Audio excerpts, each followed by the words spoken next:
ত্রয়োদশ জাতীয় সংসদ নির্বাচনের রিটার্নিং কর্মকর্তাদের সিদ্ধান্তের বিরুদ্ধে করা আপিলে বাংলাদেশ জামায়াত ইসলামী সহকারী সেক্রেটারি জেনারেল হামিদুর রহমান আজাদের মনোনয়ন বৈধ ঘোষণা করেছেন নির্বাচন কমিশন ইসি।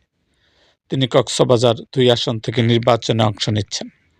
আজ শনিবার সকালের পর শুরু হওয়া শুনানিতে তার মনোনয়ন বৈধ করা হয়।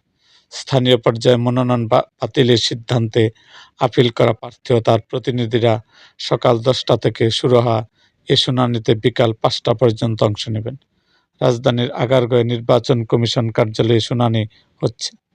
২রা জানুয়ারি কক্সবাজার ২ মহেশখালী কুতুবদিয়া আসনের জামায়াত প্রার্থী ও দলের কেন্দ্রীয় সহকারী secretary general HM. Hamidur Rahman আজাদের মনোনয়ন বাতিল করা হয়। হামিদুর রহমানের বিরুদ্ধে আদালত অবমাননার মামলা রয়েছে। এই মামলার তথ্য গোপন করায় এমন সিদ্ধান্ত নেওয়া হয়েছে বলে জানিয়েছেন জেলা প্রশাসক কার্যালয়ের একটি সূত্র। তবে প্রার্থিতা ফেরত চেয়ে তিনি আপিল করতে পারবেন বলে জানান কার্যালয়।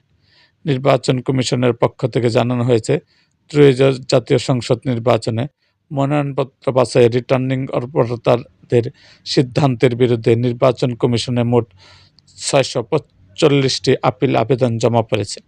নির্বাচন কমিশনের গত ৫ জানুয়ারি আপিল গ্রহণ শুরু হয়ে ৯ জানুয়ারি শুক্রবার শেষ হয়। আপিল গ্রহণের শেষ দিনে শুক্রবার ১৭৬টি আপিল জমা হয়। এরকম আরও ভিডিও পেতে আমাদের মুক্তাগাছার ইতিহাস মিডিয়া ইউটিউব চ্যানেলটিকে সাবস্ক্রাইব করুন এবং পাশে থাকা বেল আইকনটি বাজিয়ে দিন।